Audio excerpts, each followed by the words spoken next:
Hi everyone, welcome to Question AI video.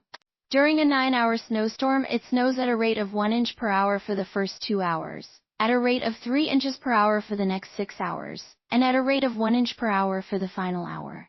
Write and graph a piecewise-defined function that gives the depth of the snow during the snowstorm. How many inches of snow accumulated? Step 1.